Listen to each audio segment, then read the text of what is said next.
Wait, something doesn't feel quite right in your stomach. What does that mean? You feel an intense pressure in your stomach. You have died. Your quest to find the Garden of Eden and return it.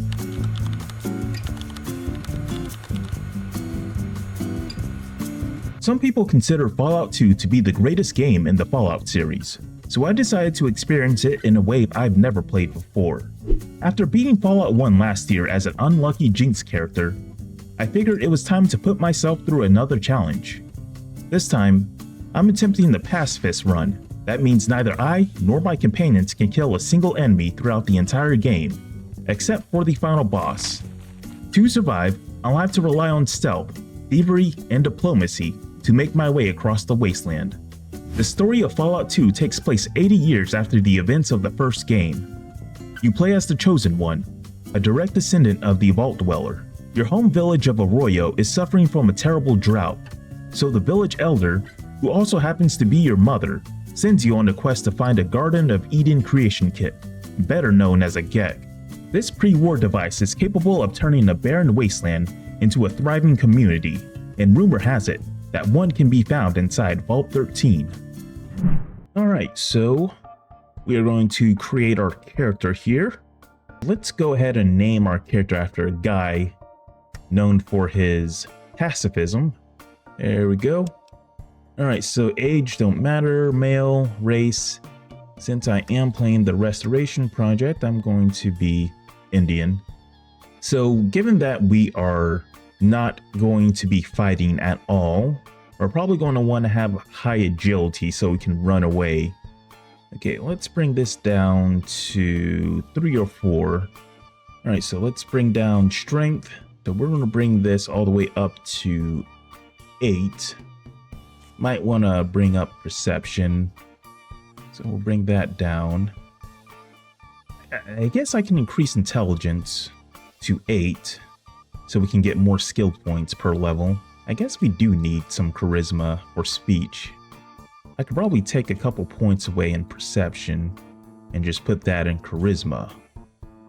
Alright, I'm going to bring my luck down to 4, and I'm going to increase my charisma by 1. So as far as traits, I am going to go with good-natured. You studied less combative skills as you were growing up. Your combat skills start at a lower level, but first aid, doctor, speech, and barter are substantially improved. There was another trait that I wanted. I think it was kamikaze. By not paying attention to any threats, you can act a lot faster in the turn. This lowers your armor class to just what you're wearing, but you sequence much faster in a combat turn. So let's go ahead and tag our skills. So we're going to be trying to sneak more. So let's tag sneak, speech. Obviously, we're going to tag that. Well, I guess outdoorsman, so we're not spending so much skill points on outdoorsman. All right, well, I think we're ready to go. My journey begins at the Temple of Trials, a sacred gauntlet that is designed to test whether someone is worthy of leading the community of Arroyo. The temple is filled with mutated ants, traps, and bottomless pits. This area also serves as the game's tutorial. My first quest is to get to the end of the gauntlet without getting killed. Well, let's go and take the trials. Like I said, I'm going to try to just run past all these enemies. So I can sneak. Let's see how well that works. Uh-oh.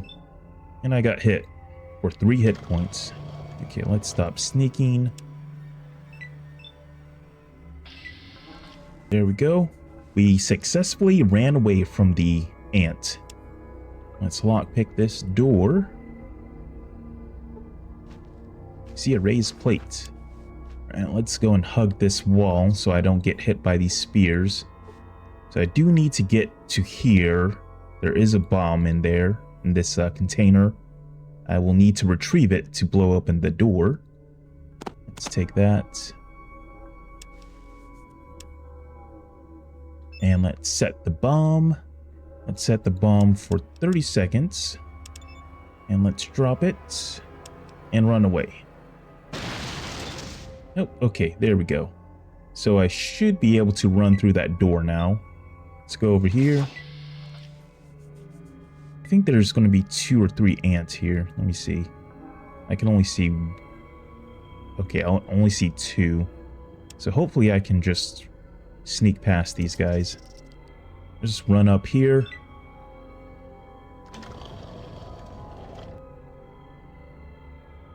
Greetings, Gandhi. I have the honor of being your final challenge. To continue on your quest, you must defeat me in unarmed combat. Look, I don't know all of your strengths and weaknesses, and you don't know mine. Accidents do happen, so what if one of us inadvertently kills the other? Let's just end this now rather than take that chance. I see your point. I wouldn't want to be responsible for killing you when all I meant to do was test your mettle. Very well. You may pass, Chosen One. Thanks. I'll see you back in the village. And he runs off real fast.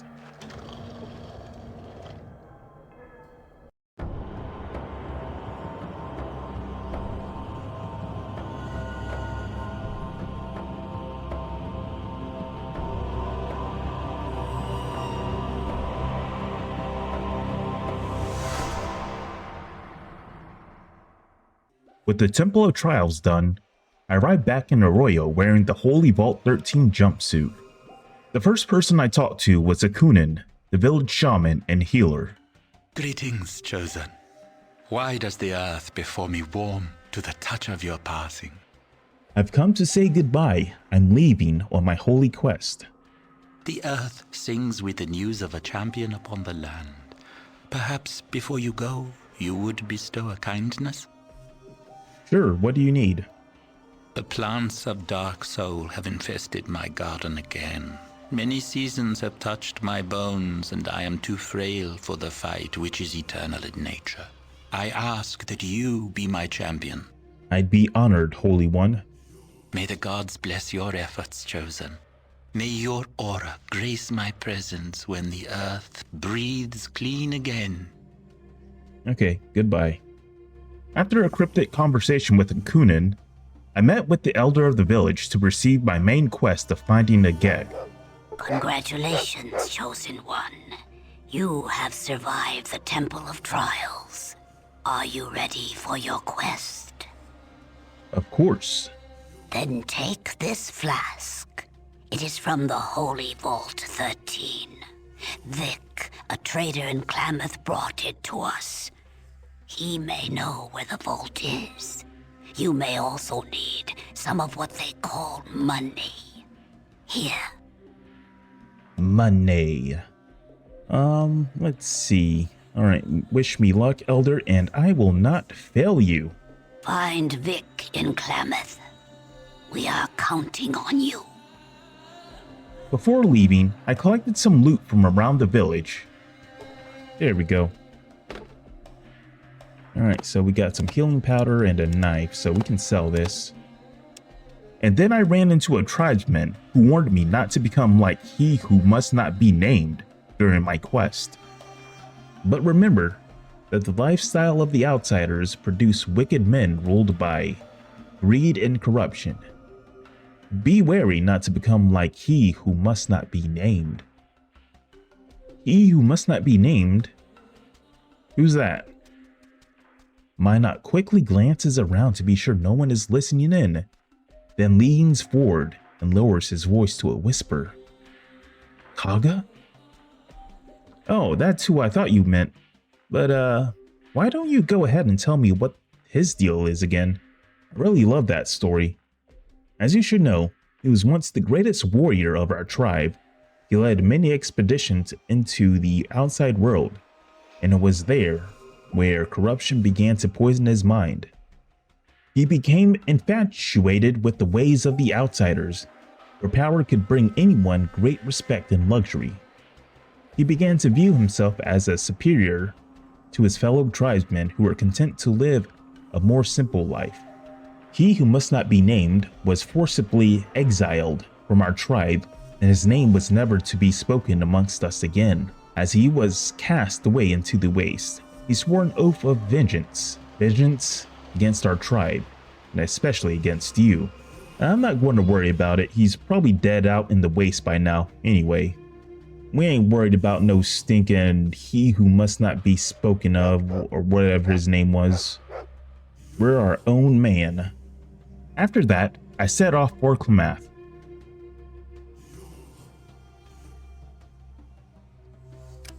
You have entered a small town called Klamath. Klamath is a small settlement east of Arroyo. It is home to a community of trappers who hunt geckos. First thing I did in the town was steal supplies from the local community so I can then sell them for money. So one of the kids has a magazine on them. I think it's going to be on the other screen.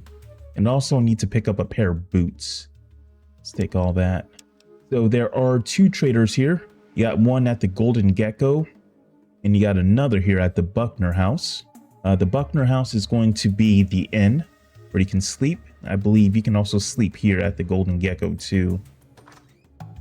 Let's go up here. I think we can get some food. Got a sledgehammer here. I can sell that. All right, some food. We got rad scorpion tail. Those things weigh a lot. I'm not going to take them. What I want to get here, I believe there are some rubber boots and a magazine I can pick up. All right, so this kid has the magazine. There we go. Take the ammunition. The boots. Okay, looks like we got everything we need. Once I was done, I headed to the Buckner house to trade my stolen goods. I was able to pick up a crowbar, stim packs, and some money. The crowbar would prove especially useful, letting me pry open locked doors and crates, as long as my strength was high enough. Being a pacifist meant that I couldn't do some of Klamath's quest. Fortunately, a guy named Whiskey Bob had a job for me that didn't require any bloodshed. He needed someone to refuel his whiskey still. The only catch is that the location where his still is surrounded by a bunch of geckos. So this quest is pretty easy. You don't really have to kill anything. So let's go knock this out real quick. You have entered the wooded area. So there is a bunch of geckos here. So I don't know how I got caught. All right, let's run away. Let's try that again. I'm just going to go for it. Okay, it doesn't look like they really move around a whole lot. All right, here we are. Let's go and pick up some firewood and put it into the still. And there we go. We got 100 experience. I think we're good to go. After refueling the still, I returned to Whiskey Bob to collect my 50 gold. But more importantly, he gave me some information on Vic. The last he heard, Vic had traveled south to a place called the Den. Let's go and check out Vic's shack. Seems like he went to the Den and he never came back. So we're going to need to go to the Den and see if we can find him there. Here's Vic's shack. There's a lot of junk here. Tragic cards, booze. Let's take all this stuff. We can sell it. So I do know that this door here is booby trapped. Let's go and use our trap skill. You failed to find any traps on the door. Let's try that again. You found a trap on the door. Well, let's use it again. Oh, no. Well, I set off the trap. Well, I'm going to take a stim pack and all this stuff. So we got a pipe rifle and Vic's radio. So we're going to need to give this to Vic later on. After searching Vic's shack, I returned to the Buckner house to speak with Arden Buckner. She has a problem. Her fiance, Smiley, had left on a gecko hunting quest and had been gone for far too long. Worried about what might have happened to him, she asked me to go out and search for him. While traveling to the area where Smiley was last seen, I encountered a certain someone I had been warned about. Uh-oh, who's this? So, they cast out Kaga, then deem you the chosen one? Ha! You think being the grandchild of the Vault Dweller makes you special? You think you're better than I, Kaga the Great? Well, I am the chosen one, aren't I? That title will mean nothing when Kaga rips the head from your shoulders. And he gets a free shot on me. Oh boy. Okay, so this is the previous chosen one from our village who got casted out for doing some very naughty stuff. Maybe I can do it like this. Damn, alright, so that doesn't work. I'm just going to have to run past all these geckos then, because I can't sneak past this one gecko. Alright, let's go. Then this gecko's going to see me. And I'm dead. You have perished. Alright, let's try this again. Let's run past this guy. I'm going to wait for the geckos to get a bit closer. Maybe I can run out of their range before they try to kill me. Okay, I think we got it from here. Unless there's another gecko over here. Yep, there's another gecko. God damn it. Oh, is it going to trap me? Won't trap me. Alright. I think we're okay. There we go. We got 2 geckos down here. 2 more over here. Another one. So there's less geckos on the left side of this map. So I'm going to take things through the left side. Looks like they're eating a dog there. Wonder how a dog got down the ladder. The gecko turned around. Try to walk past it. Uh-oh. This one's moving around. So let's see if I can just walk past this one.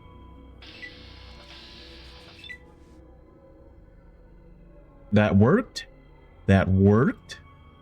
Alright, there's another gecko there. Okay, it looks like this one doesn't really move too much. I don't think this one moves either. Maybe I can walk behind it. Okay, go into combat. Let's go over here.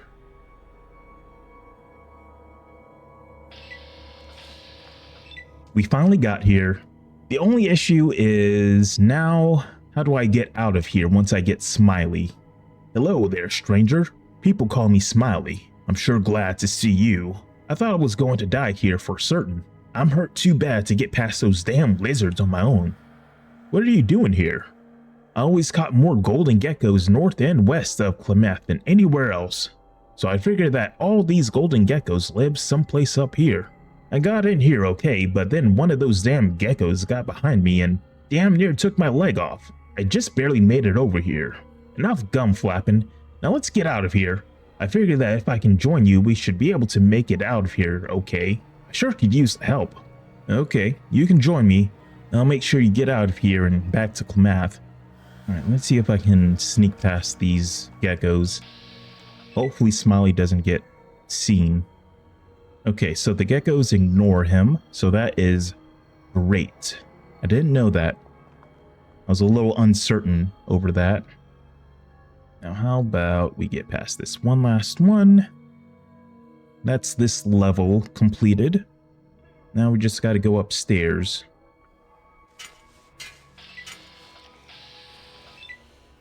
Alright, there we go. Okay, I'm sneaking here. Somehow, I managed to sneak. This is kind of working. I think I kind of cheesed the game a bit. So let me just wait for him to come over here. So that's good to know that NPCs cannot trigger enemies while you're sneaking. So I leveled up. I'm going to have to increase my sneak a little bit. I'll bring my sneak up to 71% because without sneak, I definitely would not have got through this part at all. Actually, I'm just going to hold off on spending my last 10 skill points. Let's go back to Klamath and turn in this quest. After rescuing Smiley from the toxic caves, I broke into the Dutton brothers' house and stole a bunch of their stuff. And with nothing left for me to do in Klamath, headed south towards the place known as the Den. This town looks like one mean place. A good place to own a gun. The Den is an anarchistic settlement. It's a safe haven for drug and slave trafficking, and with no central authority or any law enforcement, Only the strongest, fastest, or smartest survive here. Before tracking down Vic, I decided to complete a few quests around town to earn some experience. I traveled to the residential area of the den and met a young boy named Bobby. He told me he lived in an abusive home and was friends with a group of orphans who were being exploited by one of the local merchants. Bobby tells me that there was one person who might be able to help. Mom, the owner of the local diner. When I spoke with Mom, she explained that she tried to open an orphanage for the children, but squatters had taken over the building before she could finish. She asked me to help clear them out of the building so she can finish setting up the orphanage. We gotta get those guys out of the building, the squatters. What I'm gonna do, because I am a pacifist, I'm gonna convince the squatters to leave using my speech. Who do I talk to? You see a squatter. What do you want? I want you and your friends out of this building. It's come to my attention that Mom intends to turn this place into an orphanage to get all those homeless children off the streets, and she can't do that with you squatting here. We're not going anywhere until she coughs up the money. She's not going to pay you, but I'm here to offer you a new deal. You and your friends walk away from here now, and you get to keep your lives. Okay, you made your point. It's not like we hate kids or anything. Hell, most of us were homeless kids ourselves. We were just trying to make some money, you know? If you're serious about wanting jobs, I'm sure Mom could use some help fixing this place up. She's a real nice lady, so maybe if you apologize, she'll give you a fair chance to prove you're more than a bunch of lazy opportunists. I'll talk to her about it, but if you try to f her over, I'll hunt you down and make you pay. He exchanges a look with the other squatters and ponders your words. You know what? That doesn't sound too bad. In fact, that could work out great. Can't believe we just threatened to kill these guys. So it looks like we got the squatters to agree to not only leave the place, but to actually help out in fixing the place up. The squatters said they'd leave and that they're sorry for causing trouble. They're currently cleaning the place up to try to make it up to you. I was thinking, maybe if they do well enough, you could offer some of them jobs. With the squatter and orphan situation taken care of, I returned to Bobby to finish the quest to earn another level up. Actually, I'm going to go with this perk. The Thief perk. The blood of a thief runs through your veins. With the Thief perk, you get a one-time bonus of plus 10% to your sneak, lockpick, steal, and trap skills. The main reason I'm going with this perk is because it increases my sneak skill. Next, I went around town completing a handful of smaller quests. Mom asked me to deliver lunch to the local mechanic. A woman explained why there aren't any cats left in the wasteland. Apparently, people ate them all. Rebecca needed help collecting a debt and finding a missing book. Oh, and before I left, Mom gave me the location of Vault City, a place that I would be visiting very soon. While running around town, I came across a ghost. Oh, the pain, it burns so. What's the matter? Where is it? I cannot find it. I am lost. Oh. What are you looking for? Maybe I can help. My locket. It is gone. Thief. Thief. Can I help you find it? We gotta go and find her locket. What's in this shelf here? What a diary? I forgot all about this. It appears to be a diary which belongs to a young girl. The writing on the inside cover says property of Anna. Most of the pages are either torn or faded, but one is still readable. Day 271. Today my mother gave me a gold locket. It is the most beautiful thing I have ever owned. I will never part with it. If we go to Mom's diner, she will have some information about who this ghost is and where her locket is. Apparently Mom's diner is still going to be open at 12 o'clock at night, which is very strange. Because when does she sleep? What do you know about that haunted house? One of the boys used to sleep there a few years back. Maybe he knows something. Who? Not sure. Think it was Joseph, Joel, or something like that. He's almost 19 now. A shame, really. I believe he joined up with some local thugs. So we gotta look for a guy named Joseph or Joel who's in a gang So I do recall seeing a group of gang members on this over here on this map. Here they are. Hey man, I'm Joey. What are you doing on my turf? Did you steal a locket from that haunted house? I don't know what you're talking about. Oh, I think you do. You stole a dead girl's locket. Now her spirit can't rest. If you don't return it now, she'll come after you, and she can't be stopped. You're gonna have to fork over some bucks for sure. You ain't getting this for free. $50 really ain't much, so I'm gonna give him $50. We do have a locket now. We have Anna's gold locket. This well-worn golden locket appears to reveal a charming picture. Now let's give her the locket. Okay, here you go. Alright, I can't say that. Go into the light. Yeah, I definitely can't say that. We have her bones here. These bones seem unsettled. So now, all that there is left to do for this portion of the quest is to bury her bones in the cemetery. Luckily, I picked up a shovel. Alright, so here's her grave. And let's go and put this in here and there. The grave site has been covered. You gain 25 karma. You put Anna's bones to rest. Now that that was taken care of, I decided to do some work for one of the gangs in town. That eventually led me to Metzger, the leader of the Den Slavers Guild. And conveniently enough, I found Vic being held prisoner by them. Unfortunately, freeing him wasn't going to be easy.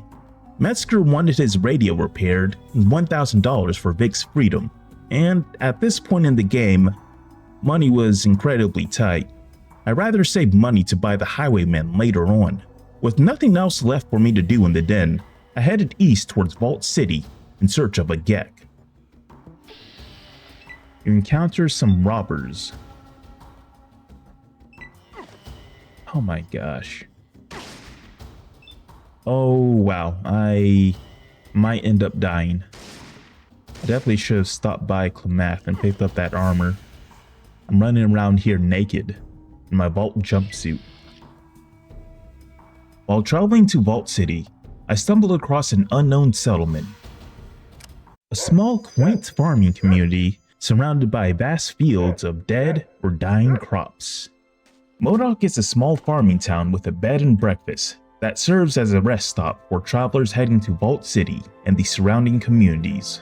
Since I was already there, I figured I'd take the opportunity to earn some extra experience and some armor. I spoke with Joe, the town's mayor and sheriff, who told me that Modoc was struggling through a severe drought. He points me to Rose's bed and breakfast and tells me about her world-famous omelets, which supposedly cures anything. So I decided to check out the place. Alright, let's go over here to Rose's bed and breakfast. Yeah, I want to order a glass of water. Wow, $1,000 for water. Must be pretty good water.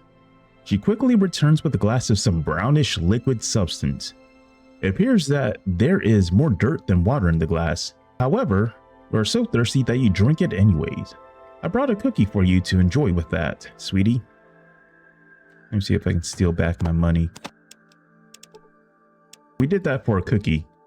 So I believe this cookie temporarily increases your action points, I think.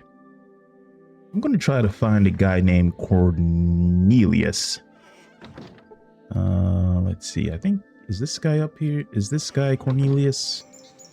Welcome to Rose's bed and breakfast. My name is Cornelius, and I run this bed and breakfast. Can I help you? Risham is a nice fellow. He sells us scraps to feed the giant chicken. You need some serious help, old man. You'll help me? That's great. Go beat up Farrell and get my watch back. You probably hit it good. So tear his house apart and look for it. Kill Farrell? Get watch back? Got it. I'll be right back. Kill Farrell? Who's going to kill Farrell? He's my best friend. I'll personally string up the villain who tries to kill Farrell. I accept the job and I expect payment upon completion. We just gotta go and find his locket. Alright, so we gotta climb down this toilet. You notice the ladder going down into the black hole. Let's go down there. This is very nasty. There is an overwhelming smell of methane gas down here. One tiny spark would blow this whole sky high. I'm going to need some dynamite for this. Luckily, we know of one guy who has some dynamite here. I'm going to buy one. Oh my lord. That is very expensive. Why is dynamite so expensive here? I wonder if I can steal dynamite from him. Let me see. He has a shot. Ooh. Okay. There we go. We stole the shotgun from him. Let's go and sell it back to him. There we go. That's much better. Now we got a dynamite. The reason we need the dynamite is because there's rocks blocking the path here. We want to go all the way up here. There's a mole rat defending its nest here, and in the nest is Cornelius's gold watch. So we're going to try to get it. But first we got to blow up this rock wall. Put it down for a minute. Drop it. Let's get out of here. Oh my gosh, I almost died. And I turned the whole town into wow. None of my limbs are broken, so that's good. I'm gonna run over here to Rose's bed and breakfast. And I'm gonna order me up some Deathclaw omelet.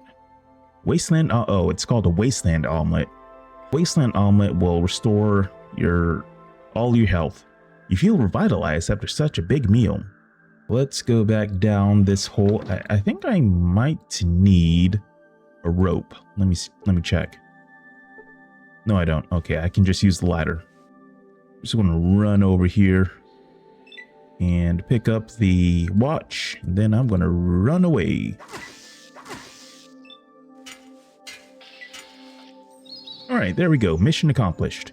It seems an industrious rat made off with their watch. I recovered this from its nest. That's my watch. What are you doing with that? Give it back. He snatches the watch from your hands. I think you better go. We don't take kindly to thieves around here. Well, we got a bunch of experience. I should be leveling up pretty soon. Yeah, I just need 1,000 more experience. I went back to Joe to initiate what I assume was the main quest in Modoc. I asked if he knew where I could find a Gecko. And he actually did. But there was a catch. Joe agreed to share the information only if I did a favor for him first. He wants to utilize a nearby abandoned farm for its farmland. The problem is that it's been abandoned because the townsfolk believe it's haunted. Corpses littered the property, and ghosts were seen roaming about while the man who once lived there, Carl, had mysteriously disappeared. He wants me to go to the haunted farm and investigate it and report back to him. Alright, well, then we gotta go to this ghost farm. Oh. Well, he was not kidding around. There is a lot of dead bodies here. Something doesn't look right. These bodies appear to be fake. Nothing but dummies covered in Brahmin innards. Oh, so these are all fake stuff. Alright, let's go and check out this place. There's a building up here. Wonder who put all these dummies up. Oh! I'm crippled. Looks like I got some people here. Okay, so it looks like there's like a little town here. First things first, let's go and heal my limb. I healed my crippled left leg. Let's go and talk to this gentleman here. The mysterious people took me to their leader, named Bagheer. They called themselves the Slags, a group of people that have lived underground for generations. After spending so much time beneath the surface, they could no longer tolerate the brightness of the sun and only ventured outside at night. Bagheer asked me for a favor. He wanted me to deliver a letter message to the people of Modoc in hopes of forming an alliance between the two communities. Before leaving, I went to the next area to find a bunch of kids. One of the kids was named Johnny.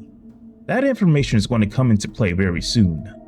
I delivered the Slag's message of an alliance to Joe, but he wasn't convinced. He wanted proof that the Slags didn't kill Carl. He tells me that in 31 days, Modoc will attack the Slags unless I find proof otherwise. So we do know where Carl is. He is at the den. He is that drunk dude at Mom's Diner. Hopefully it doesn't take 31 days to go to the den and back. Oh. Old man, you will come with us. Leave us alone. I will never support the cause of your superiors. I will not ask you again. Come now, or you'll be made an example of. Oh, whoa. This is none of your affairs. Turn around and walk away. There is the big bad guy of this game, Frank Hordigan. What the hell? How'd I get ambushed by a bunch of plants? Here he is. You see one very drunk person. He has a sign that says, "We'll work for food. Spare some change for an out-of-work farmer?" After 24 in-game days passed, I finally returned to Modoc with the information that Carl is alive and well. Joe agrees to come to a mutually beneficial agreement with the Slags and not attack them. However, when it came to my reward for the information about a Gecko, he admitted to lying to me to trick me into helping Modoc. But he did reveal the location of a place called Gecko on my map, suggesting that I should look for a Gecko there. Next, I returned to the ghost farm to reunite Johnny with his family. And would it be alright to take Johnny home to his parents? You have proven your trustworthiness without doubt. Despite the fact that we'll miss little Johnny down here, we have arranged an escort for you and Johnny to go back to Modoc right now. Oh, that's nice of him. And he reunited with his little dog here, Laddie. Damn, I got up another level. Thank you for returning my boy to me. There's no way I can never repay you. But please take this leather armor as thanks. I've been experimenting with a new curing process, so it gives us some free armor. Now we have the combat leather jacket. We got our first armor now. This heavily padded leather jacket is unusual in that it has 2 sleeves. It'll definitely make a fashion statement whenever and wherever you rumble. So we're not going to be rumbling. If we leveled up, we get another perk. Probably bonus move would be good. For each level of bonus move, you get 2 free APs each turn that can only be used for movement. In other words, you can move 2 free hexes each turn for each level of this perk. We need more movement, so that's what I'm going to go with.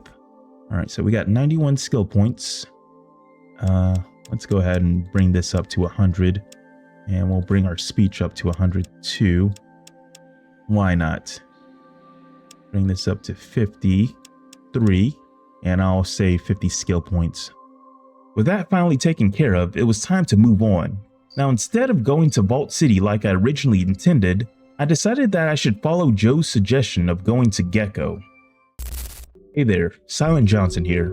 I want to quickly explain something. I made a mistake during this run. My original plan was to repair the Chrysalis Highwayman in the den, which requires the correct car part and $2,000 to pay Smitty. So I traveled all the way back to Klamath because I thought the fuel cell controller was there. Turns out I was wrong. The part I actually need is found in Gecko. So I ended up wasting quite a bit of in-game time. If you notice a big jump in time between Modoc and Gecko, that's why.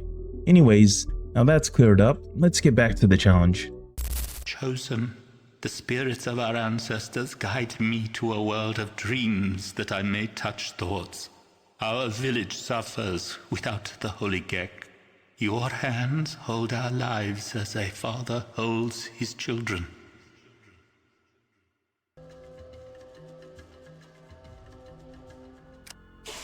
You have entered the small settlement of Gecko. Gecko is a ghoul settlement north of Vault City. There's a large half-functional power plant located here that serves as the basis of its local economy. The power plant will also become a major point of contention between Gecko and Vault City. That conflict will become very important later on. So the reason we're here is because we can get a part for the highwaymen.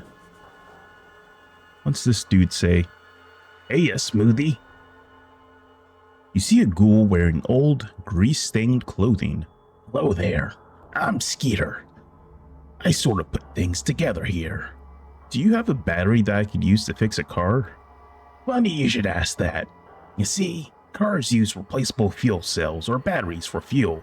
What usually broke down was the fuel cell controller. Most amateur mechanics just assume that it's the battery itself. So does that mean you have a fuel cell controller? Yep, sure do. Got it right here. Just waiting for a car to be put into. You got a car? I know where one is. What's it going to cost me to get that fuel cell controller? Well, money's nice, but I need something else right now. Something I can't get for myself. What do you need? These days, good tools is harder to get than parts is. I need myself a brand new super toolkit. Snap something brand's best. A new toolkit? Where can I get that? I reckon that the best place to go and get that would be down in Vault City somewheres. They've got all kinds of tools, but they sure as heck wouldn't give them to a ghoul no-how. So you want me to bring you a super toolkit and then you'll give me the car part? Exactly. That's the deal. One super toolkit for one fuel cell controller. Sounds like a deal. Alright, so I gotta go and find a super toolkit. Valerie in Vault City has... She'll be able to get one. We just gotta give her some tools in exchange for it. Before running off to Vault City to pick up a super toolkit, I spent some time talking to the locals and initiated a few side quests. While exploring an underground cave, I stumbled across a talking mole rat named the Brain. He was the leader of a ghoul cult in Gecko, and he also had dreams of taking over the world, which is a clear reference to the 90s cartoon Pinky and the Brain. Right, what are we going to do tomorrow night, Brain? Same thing we do every night, Pinky. Try to take over the world. They're Pinky and the Brain. Soon I will take over the world, and all of you will be renewed. Yeah, whatever. Then I stumbled across a familiar face from Fallout 1. Hello there, Smooth Skin.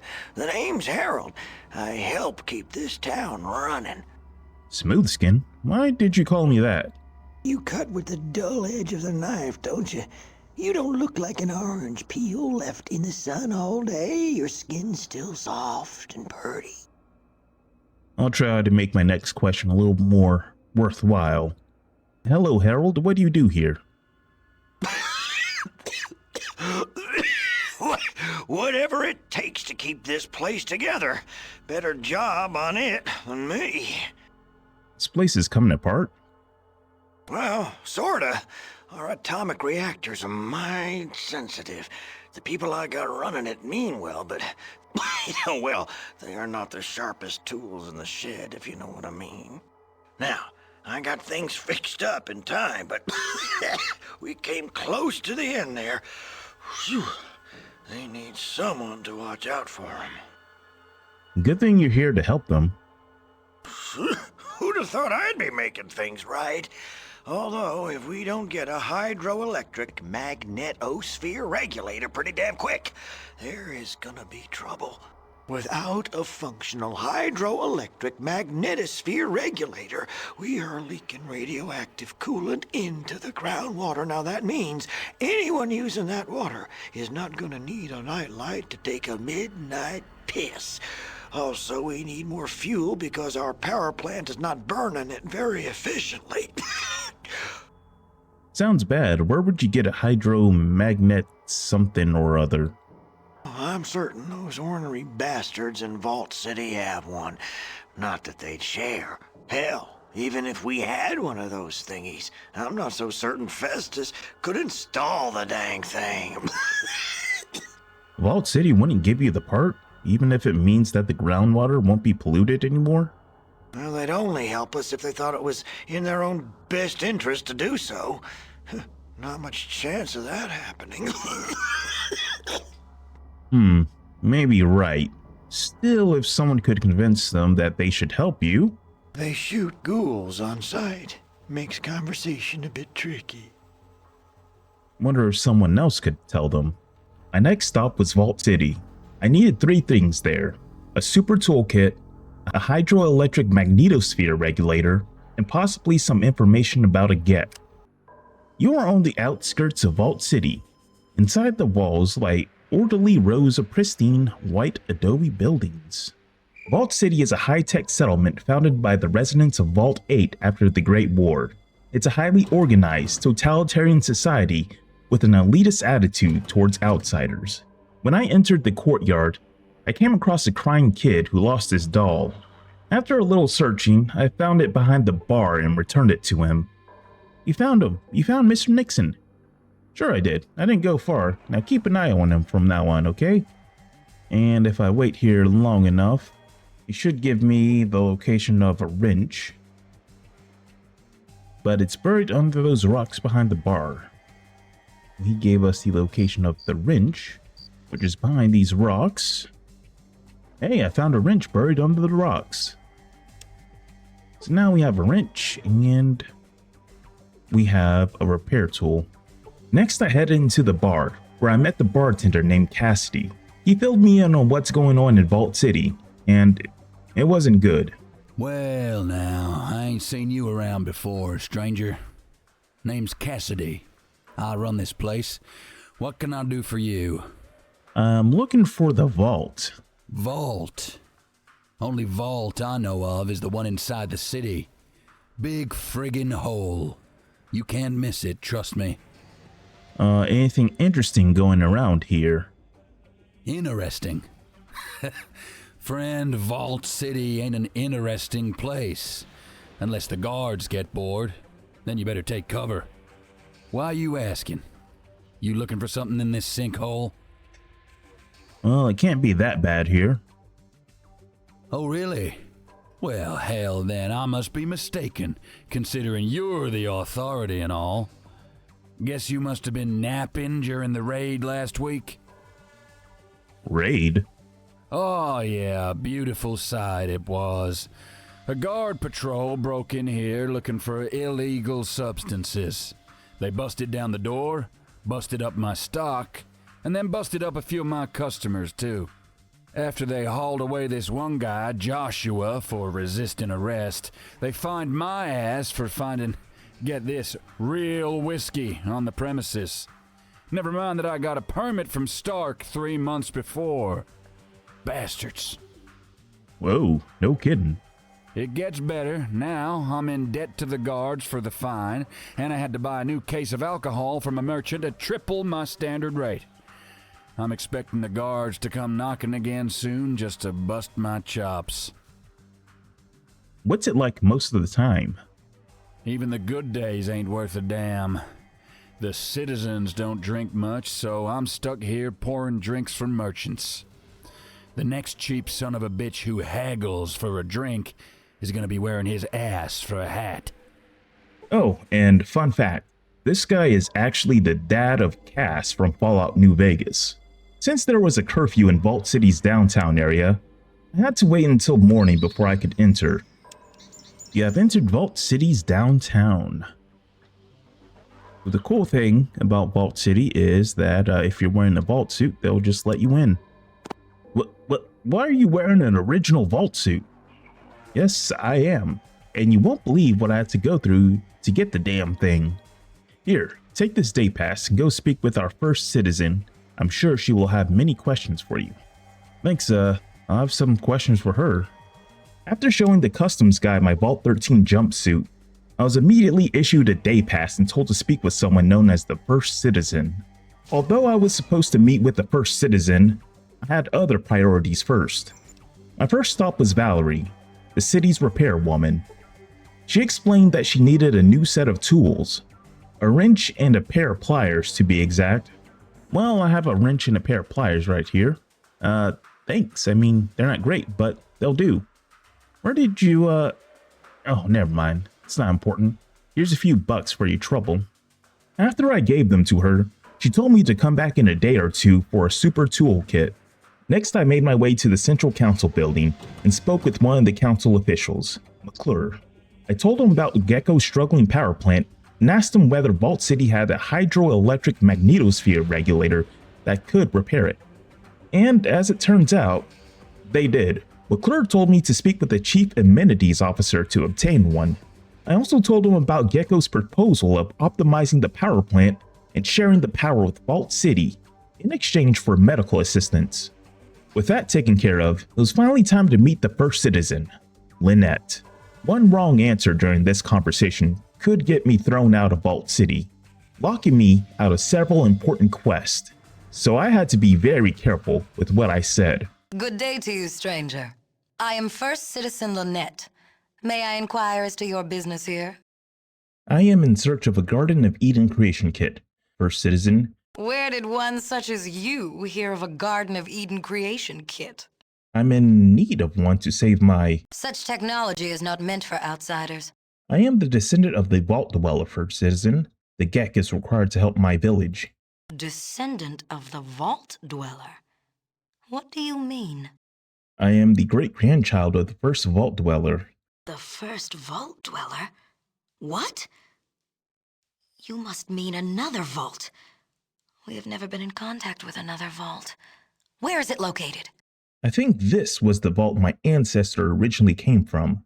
Quite impossible. In the century we have lived outside the vault. No one has ever chosen to leave.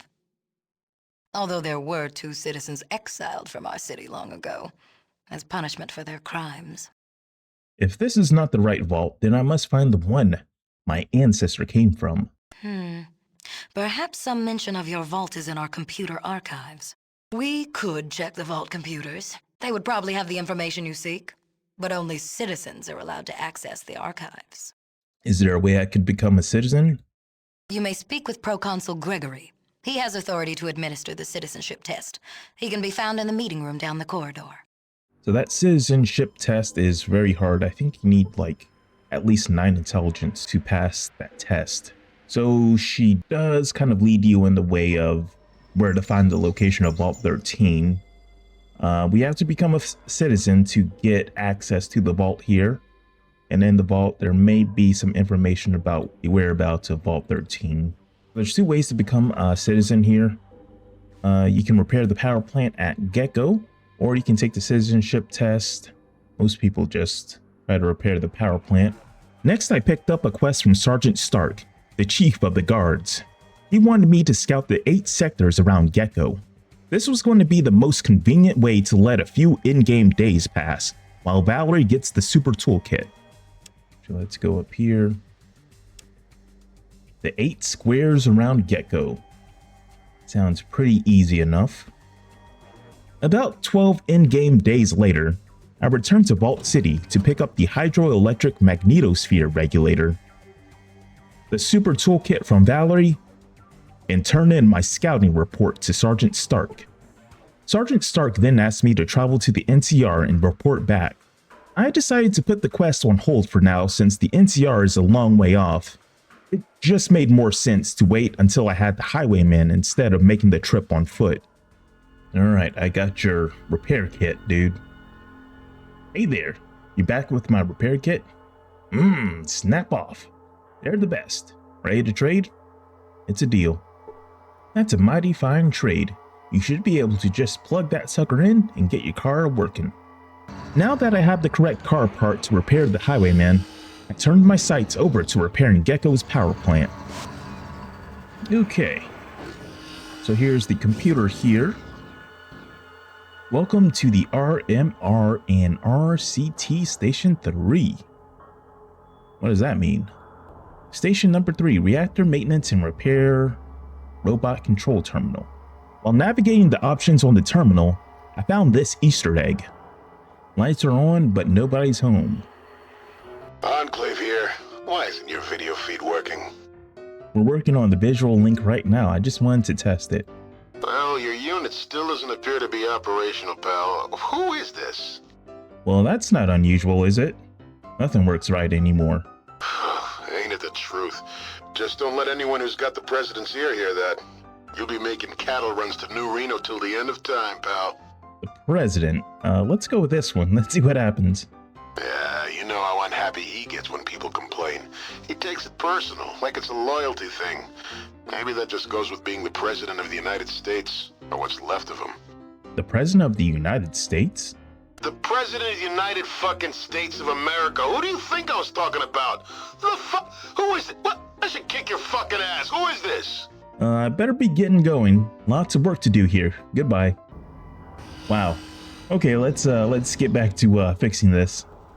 In order to get the power plant back up and running, I first had to give the maintenance robot the hydroelectric magnetosphere regulator. After that, I entered a sequence of commands based on the last 5 planets in the solar system, in reverse order. Finally, got it done. I've gone up a level. So now we are done with repairing the power plant. Now we gotta go and talk to Festus. The reactor's running pretty good now. Alright, could still do with a tiny bit of tune-up maybe, but I say it's a pretty good job all the same. I mean that the reactor's running now, but it could run better. I mean better by a long country mile. If we just had a smidge more data. Now, if you could get the optimization data, we'd be cooking with gas. And well, you know what I mean. You can probably get the information from the Vault City central computer. Okay, he just keeps on talking. I found a way to optimize the Gecko reactor. I have a reactor data disk here from Gecko. According to the technician at the power plant, the Vault City computer can optimize the reactor disk and make the plant run more smoothly. Well, I cannot allow you access to the vault, but I could optimize the reactor disk for you. Excellent, let me take the reactor disk and I'll have the Vault central computer optimize it. It is done, here you go. I guess we can go ahead and tell them that we repaired the Gecko power plant. Excellent. I was worried that the radiation buildup might force us to relocate. You are to be commended on a job well done. Here's your citizenship papers. If you ever need anything, come see me. Now we're a citizen. With the reactor repaired, I returned to Gecko to optimize the power plant before heading back to the den to finally retrieve the highwayman. While on my way there, I came across some random encounters. You encounter some highwaymen attacking some homeless people. Alright, so I better run out of here. Oh boy. It looks like they are blocking the exit grid of this map, which means I might take some damage here. I could use that cookie so I can run a bit further. Maybe I can go around. Alright, well, here goes nothing. I'm just gonna run. Make a run for it. Looks like the homeless people are fighting back, though. Okay, so the highwaymen are just ignoring me. So that's good. Alright, let's get out of here.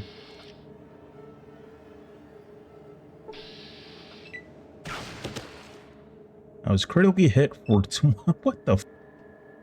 How am I supposed to... Hold on. Are all of them going to attack me? That is crazy. That is insane. Okay, let's make our way down here. And I'm dead. Not even the carrion eaters are interested in your radiated corpse. Well, that was incredibly unfair. Oh. Do you wish to encounter the remains of a whale? So I believe this is a reference to Hitchhiker's Guide to the Galaxy or something. But you see a dead whale. The whale appears to have fallen from a great height. Ground! That's it! Ground! I wonder if it'll be friends with me. Hello, Ground! So there really isn't anything on this map. Actually, there's some flowers here. Yeah, there's some flowers here. I guess I might as well just pick this up.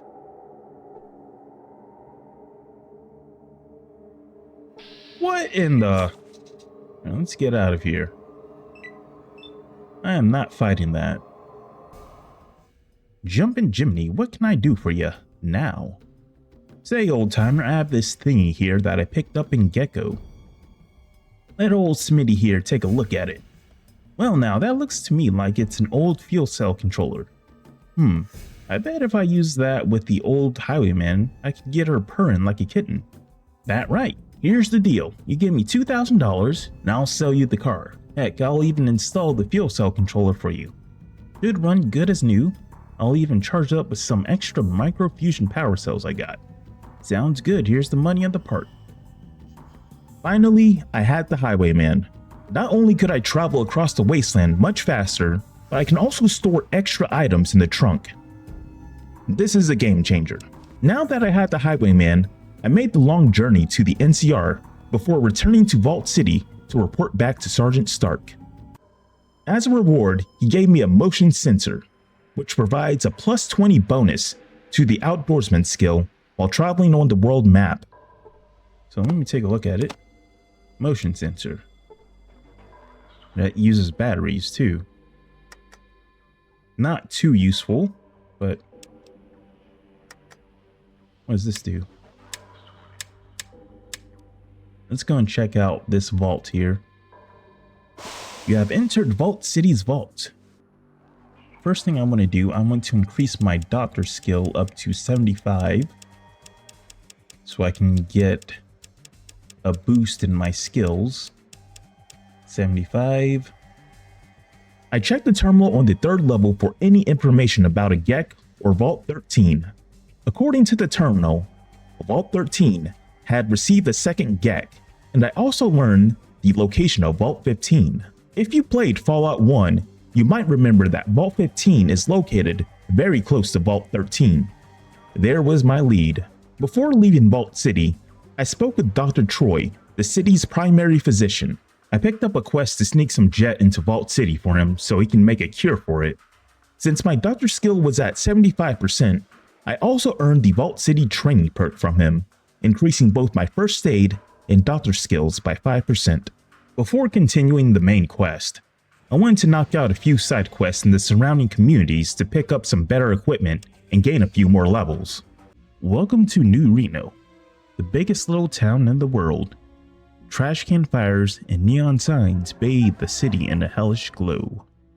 First I went to New Reno, which is kind of like New Vegas in Fallout New Vegas, in that there's a bunch of casinos with gangs running them. The city has no government to keep order, so the crime families are the ones running the city. I left the Highwayman at the entrance to town and went off to explore, and when I came back, my car was gone. After asking around, a local kid told me he's seen where it had been taken. He led me to an old gas station where I found a group of guys gathered around my Highwayman inside a repair shop. I talked to their leader named T-Ray, and with a bit of deception, I managed to convince him that I was one of the crime family's lieutenants, and I was sent here to pick up the car. And with that, we leveled up. We are truly a gangster. So let's go and take a perk. I'm going to go with this perk here. I'm going to go with Silent Running. Usually this perk isn't really that useful if you have like more of a combat build, but since I'm not going to be fighting, so basically what this perk does, allows you to run when you're sneaking. So I'm going to take that. I'm going to save my skill points here. I also convinced them to upgrade the trunk capacity for my car. Next, I headed to the Desperado Casino to do a little work for the Mordino crime family. The Mordinos control much of the region's drug trade through their distribution of jet. The family is led by a big Jesus Mordino and his son Little Jesus.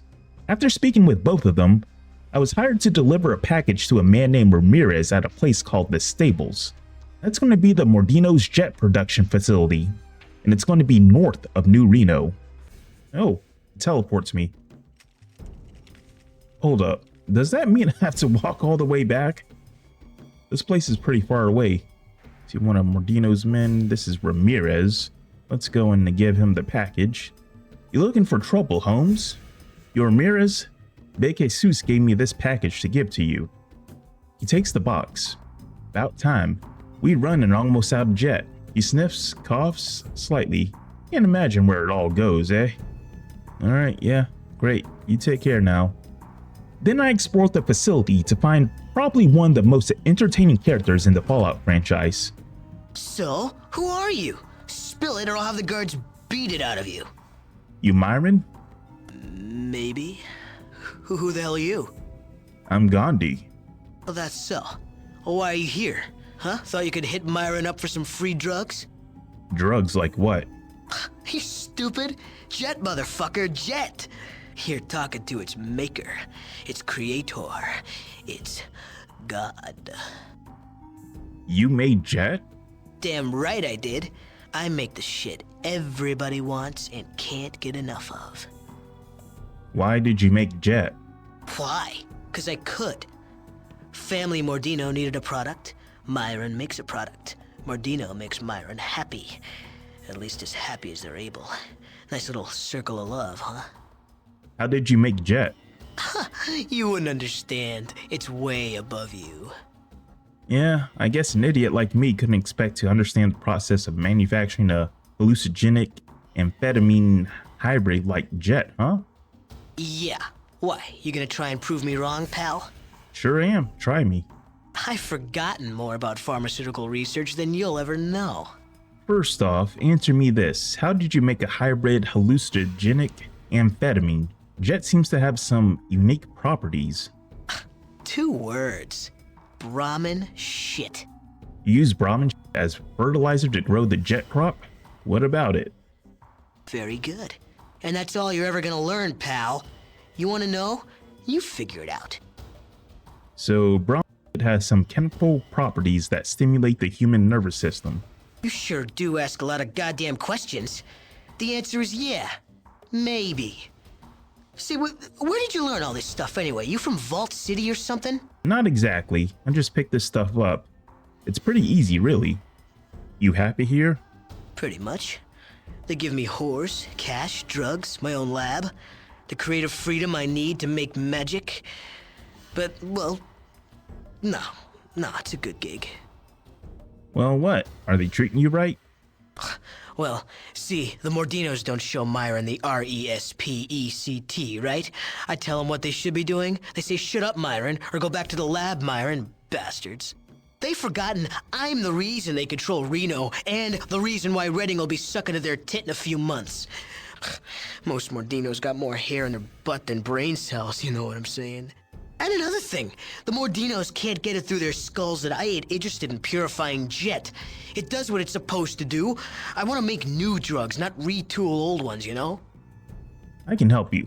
Why don't you ditch this town, travel with me, and then the Mordinos wake up to how valuable you are.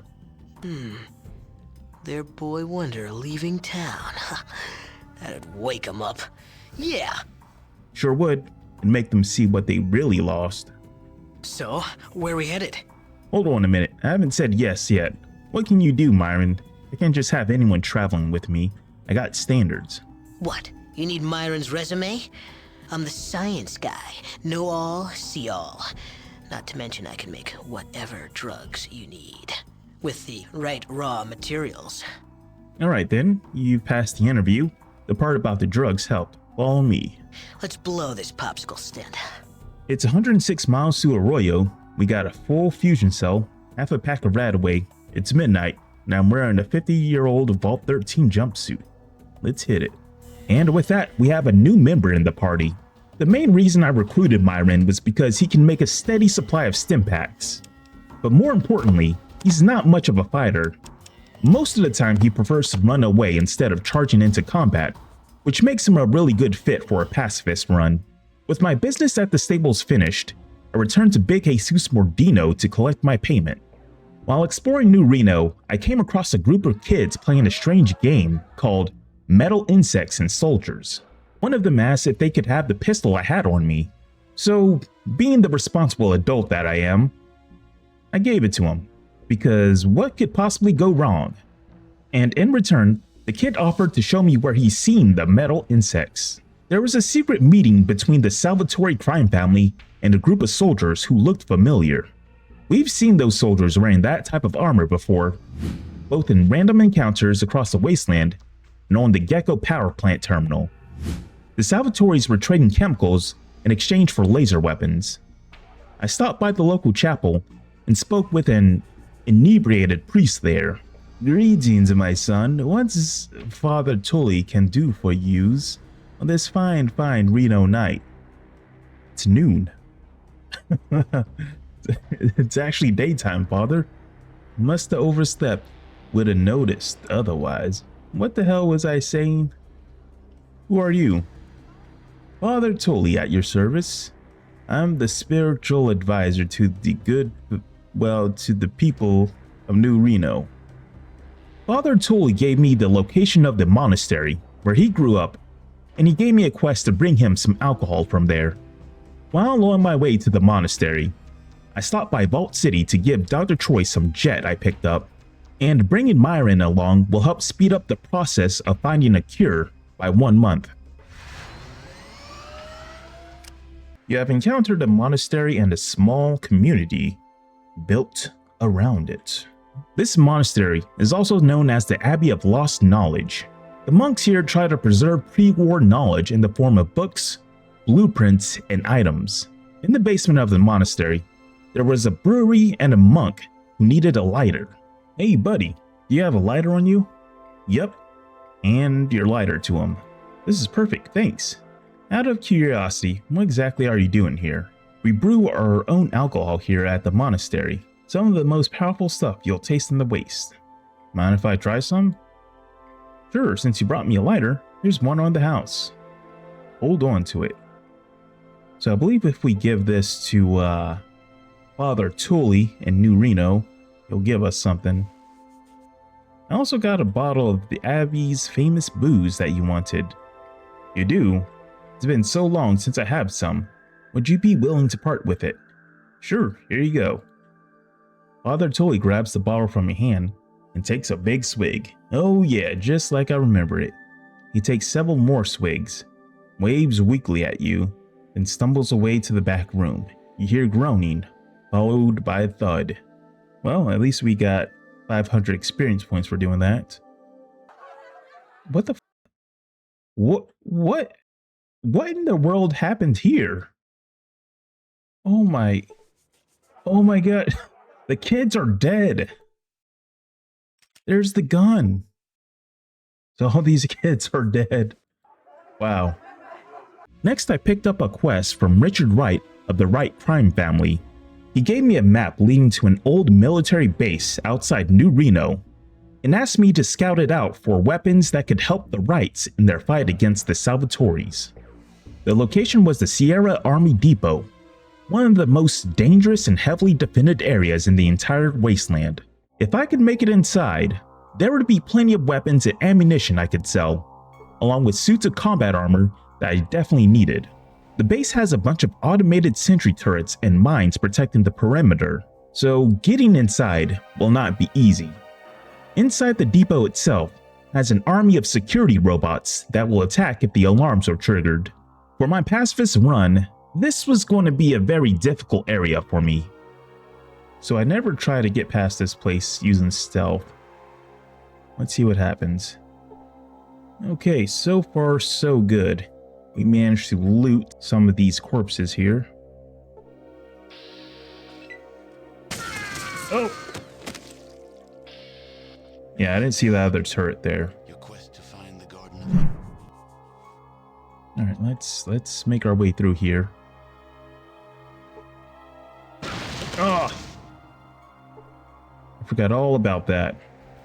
Alright, let me use this. I healed one thing. Oh no. Well, of course there were to be booby traps there. Let's see, can I use this howitzer? The howitzer has nothing to fire. Okay, so if I remember right, the ammunition for the howitzer is going to be in this building here. So I have to make my way over there. So you gotta be careful not to set off these turrets. God damn! I got mines everywhere. Okay, is there traps here? Let me see. Yep, there was a trap on the door. Oh my lord. Got the howitzer shell here. Got a rocket launcher. I don't know if I can carry it. Here, oh my. Everything's booby trapped here. Let's go up here. So now we have the howitzer. So now should be able to shoot this howitzer at the main entrance.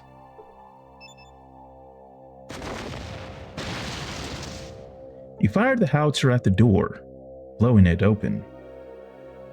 So too bad it didn't blow up the turrets though. So I gotta figure out how I'm going to get past those. I think once I get inside this facility, I should be good. So it's definitely feasible for me to get past these turrets if I combat run past it. So let me go right here.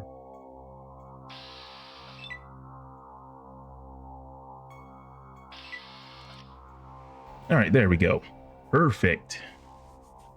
Let's see what's up here. Now, if I remember right, there's going to be a lot of weaponry in these lockers. And combat armor. Finally, we got some combat armor. All right, there we go. Now, we just upgraded our armor. Our armor class is now at 20. Let's go to the second level. This is the good level here. This is the level with all the good weaponry. All right, so let's disable the shock plates. Actually, yeah, let's disable the shock plates.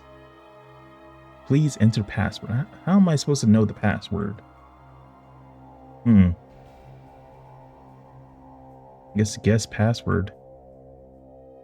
Read mail. Okay, maybe the password's in the mail. Read order confirmation. This is to confirm your video order for Debbie Does the Army in Deep Throat Volume 1059. Your order should arrive by mail in 2 to 4 weeks. Thank you. Yeah, this game's definitely for adults. Oh, this was a virus. That disabled some of the security stuff on this floor. Am I good? Oh, I guess I got lucky. Look at that. All right, so let's go and take some of this loot here. Combat armor.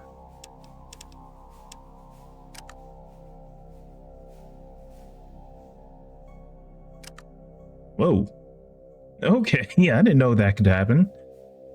Alright, so his model changes when you put combat armor on him. I've never seen this before. I never really give Myron combat armor.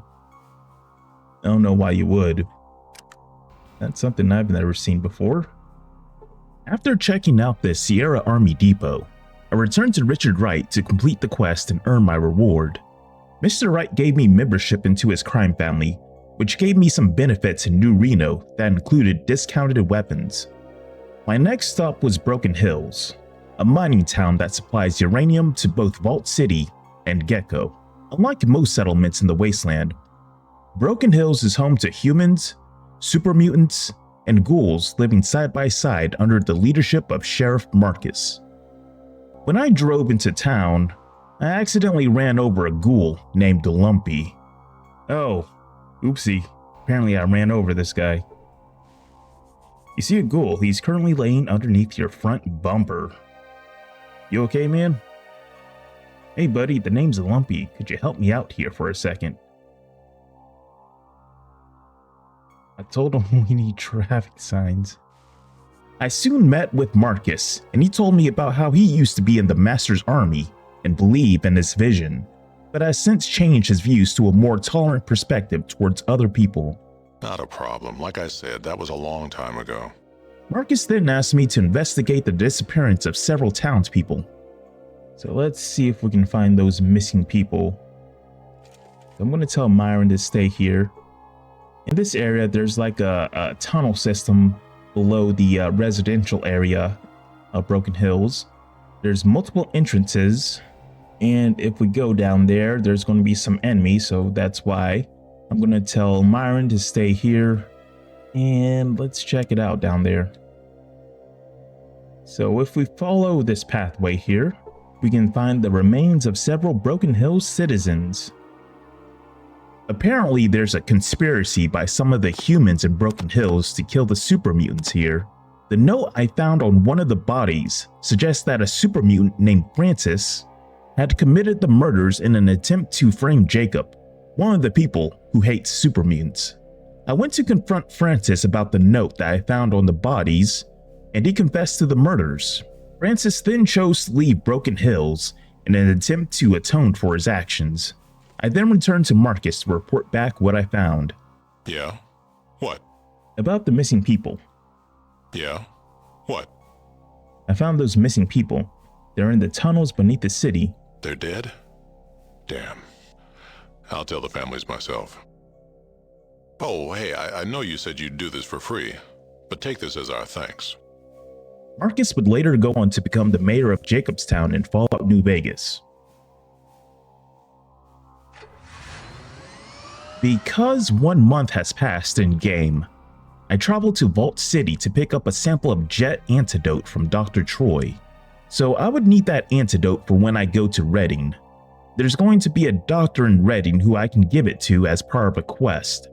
Since I was already in Vault 8, I picked up a voice control module for a quest later on. Next, I traveled to Redding. You have entered the mining community of Redding. Redding is a mining town caught in the middle of a political tug-of-war. The NCR, New Reno, and Vault City are all competing for control of its valuable gold mines. Because of the Mordino family from New Reno, many of the miners here have become addicted to Jet. I went to the doctor in town to deliver the Jet antidote to him. Hello there, I'm Painless Doc Johnson. What can I do for you? I had some questions to ask you. I think I have a solution for the Jet problem that you have here. A solution? What do you mean? I mean that I have an antidote to Jet. Dr. Troy in Vault City made it, and it should solve the Jet addiction problem that you have here. Dr. Troy? I know him. A wonderfully talented physician. We worked together when I was in Vault City. Tell me about this antidote. Well, Dr. Troy said that I should bring the antidote to you and that you know what to do with it. Indeed, I will. Let me have it then. Thank you. I'll make sure the miners get a little something extra with the next batch of Jet that they pick up. Good, I hate seeing all those damn Jet pilots flying around all the time. Goodbye, Doc, and good luck to you. Alright, so we got 2,500 experience points for that. While telling Myron to wait, he mentioned that he could do me a favor by showing me the location of something interesting. I'll be back, don't sweat it. Oh, are you fucking serious? Whoa, hey, you keep me around, I'll do you a favor. Huh? What do you say? I'll take you up on that favor. I've heard of a secret building with lots of strange vegetation around it. If I'm with you, I can point it out on a map. Okay, you can stay. So I decided to check it out.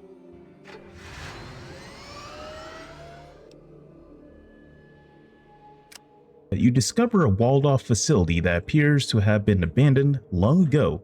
Its dilapidated grounds are now teeming with carnivorous plant life.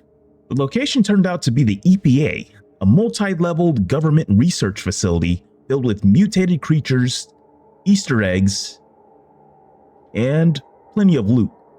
As I explored the facility, I found some pop rocks. I've got pop rocks, an unopened bag of tasty carbonated candy made of sugar, lactose, more sugar, corn syrup, even more sugar, and flavoring. It is rumored that when mixed with drinks like Nuka-Cola, one's stomach would explode. Interesting. So the obvious thing I did was to find a functional Nuka-Cola machine to see if the rumor was true. You get a not-so-fresh bottle of Nuka-Cola. Let's eat one. Let's drink this Nuka-Cola. Wait, something doesn't feel quite right in your stomach. What does that mean? You feel an intense pressure in your stomach. You have died. What? To find the Garden of Eden. Okay, that was wild. Has failed. At the lowest level of the facility, I discovered a massive cavern crawling with Wanamingos. A force field blocked the path forward, so I used a bomb to blow up the nearby control panel, granting me access to the room going forward.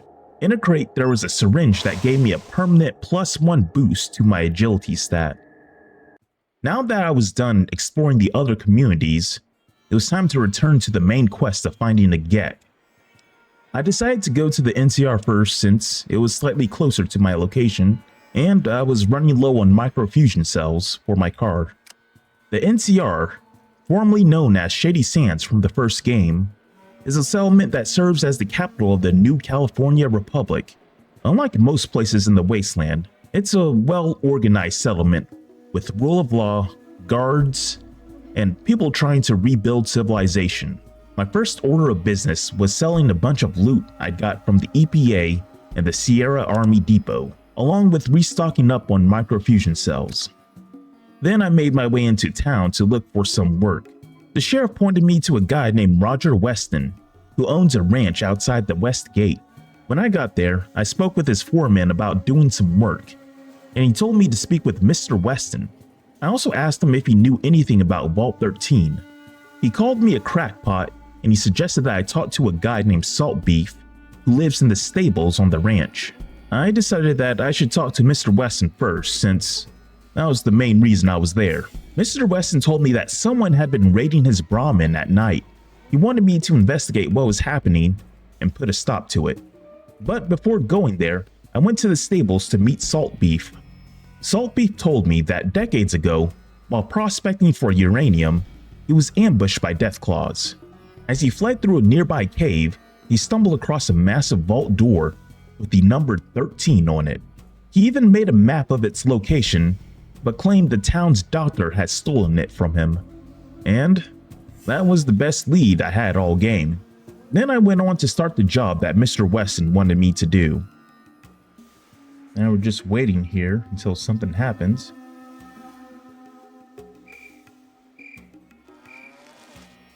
Look, human guard Brahmin. Ruther says we go. Talking Deathclaws, it's very strange.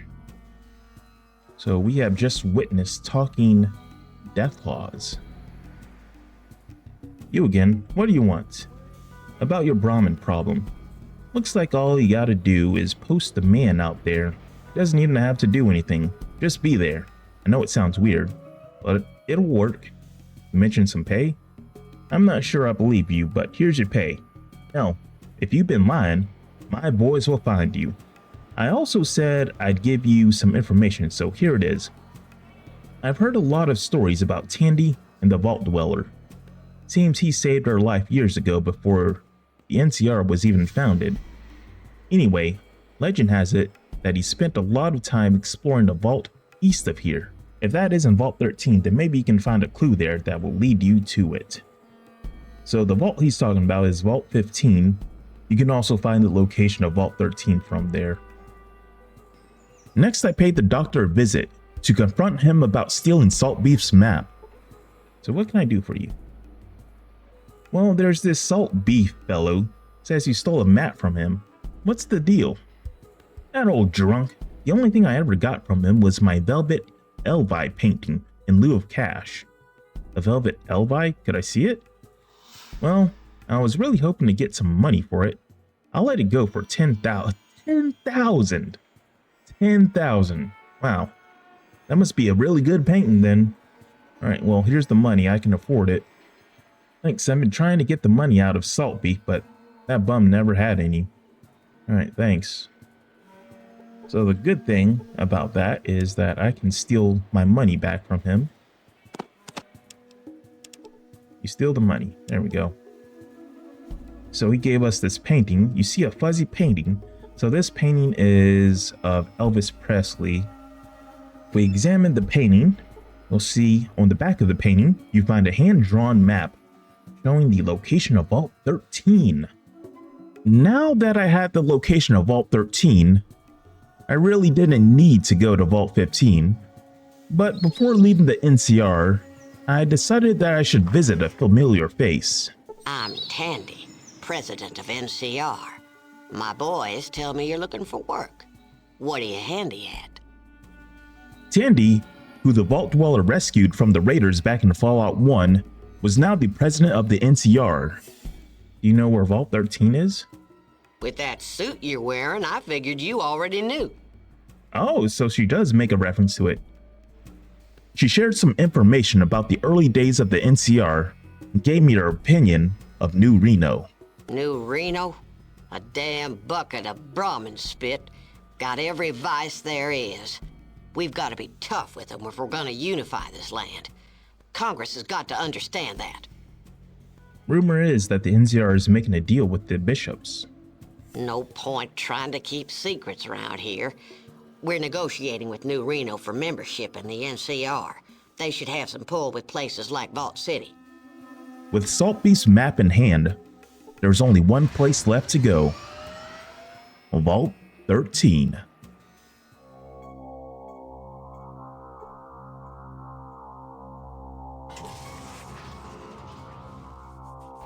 As I opened the door to Vault 13, I saw a large deathclaw. You see a large deathclaw.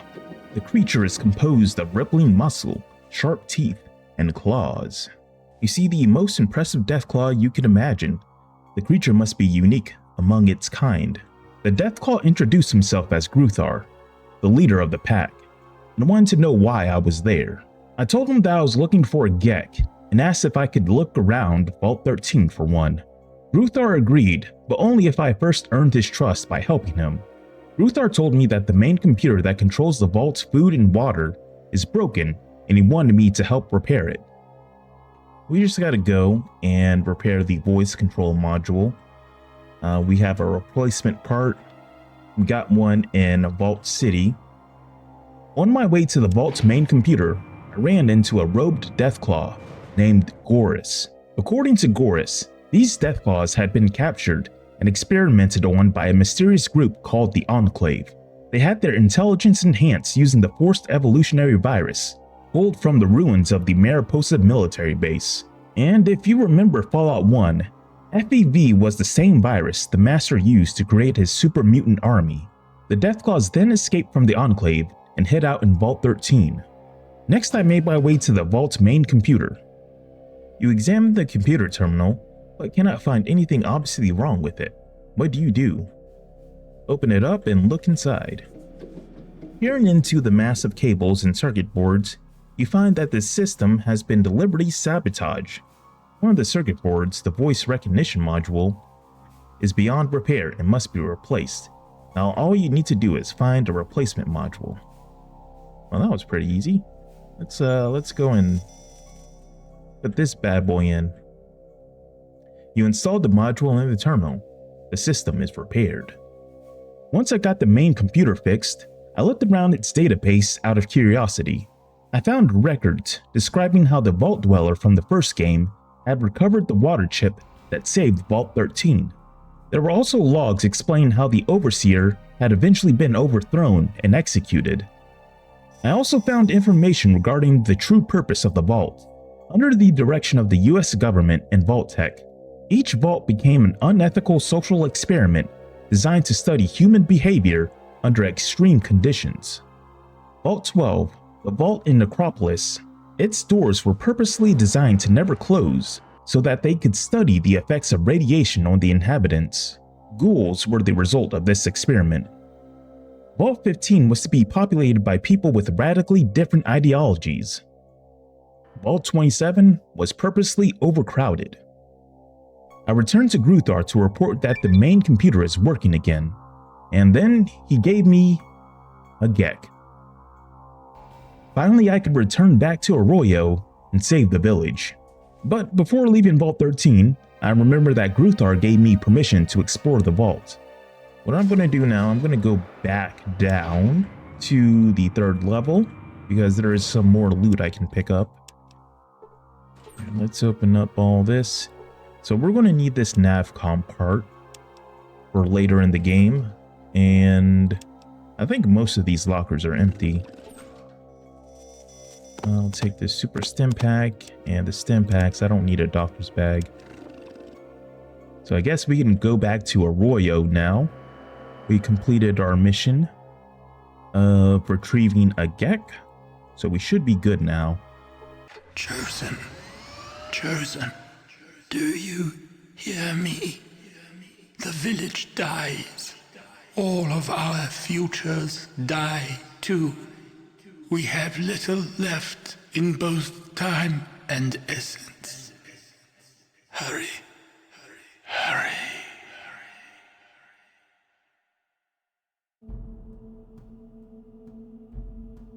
When I arrived back in Arroyo, I learned from Makunin that the village was attacked, and the villagers had been kidnapped, and I had to rescue them. A rush of wind came. On it were great dragonflies that spat flame. Evil men crawled from the beasts' bellies and brought death to our warriors. He told me that they were going to a place called Navarro and marked it on my map. Before heading to Navarro, I decided to pick up a quest in San Francisco first. You enter the town of San Francisco. Men and women in oriental-looking clothing move throughout the area. So I spoke to a man in metal armor outside of a Brotherhood of Steel outpost. This guy is from the Brotherhood of Steel. He explained that the Enclave possessed vertibird technology. Vertibirds are basically flying machines capable of combat and transporting troops. So he asked me to infiltrate the Enclave's base at Navarro and steal the technical plans so they could build their own. So I needed two things at Navarro: the vertibird technical plans and the whereabouts of the villagers. On the way to Navarro, I came across a special encounter. You wish to encounter a man guarding a bridge. For some reason, I think I should save my game before I talk to this guy. You see the keeper of the Bridge of Death. You see a wild-eyed man with an unkempt beard and a raspy voice. His left eye looks like it's about ready to jump out of his head. Oh, looks like we got a strange man here. So yeah, this is a Monty Python reference. Stop. Who would cross the Bridge of Death must answer me these questions 3. Ere the other side he see. Very well. What is your name? Testicles. The chosen one. Let's go with the right one. Gandhi of Arroyo. What is your quest? To find my kidnapped tribe. So I haven't seen these answers before. How much weight can a person with a strength of 6 carry, assuming he has the strong back perk? So I do remember the very last question the guy gives you. He has to confuse him. Let's go with this last one here. How many levels of the strong back perk does this person have? Because you can get multiple ranks of the strong back perk. And whenever you do that, the keeper of the Bridge of Death will die, and he'll drop a robe on him. So I'll take that. I think the armor's pretty good. Let me check it. Yeah, it's actually really good. It's almost better than my armor here. Wow, I didn't know that. So let's get out of here. Not sure why my car is up here.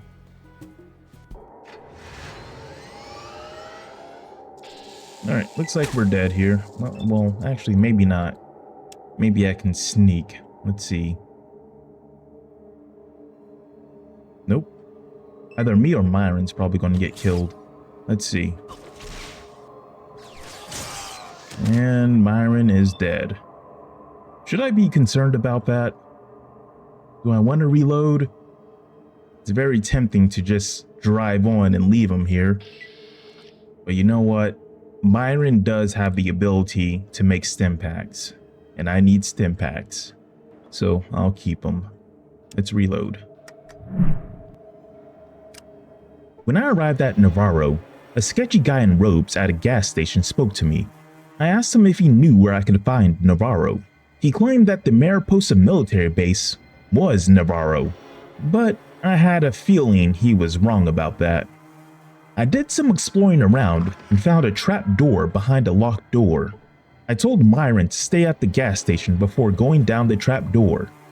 So I think as long as I'm wearing combat armor and I have no companions with me, I can sneak around the base. Actually, I don't even think I need to be using my sneak skill. You better report to the Sarge and get suited up. Why are you out of uniform, soldier? Well, are you new here? I don't recall seeing you before. Yes, I'm new here. Well, you need your standard issue then. Go into the armory, suit up, take your weapon. You should report to the drill sergeant afterwards. Okay, so he tells us we need to go and put on our power armor. Alright, so we got some power armor here. I think this is the second best power armor you can get in the game. This powered armor is composed of lightweight metal alloys, reinforced with ceramic castings at key points. The motion assist servo motors appear to be high quality models as well. So let's put that on. Our armor class jumped up to 30, as well as our strength.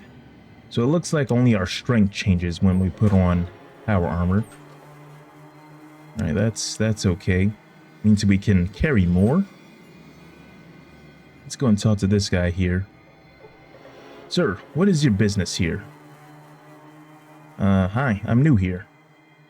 You must be lost then. This is the base commander's office. Nobody's allowed here unless the old man sends for you. Nobody sees him? Nobody. Well, just the cleaning crew. They usually come by here in an hour or so. Other than that, this place is off limits. Now you better head on out. I'm here to clean the commander's office. Yeah, right. I tell you the clean crew's coming, and then you magically just become one of them. You haven't even left my sight. You think I'm a moron? Get out of here. Well, we tried. Let's go upstairs.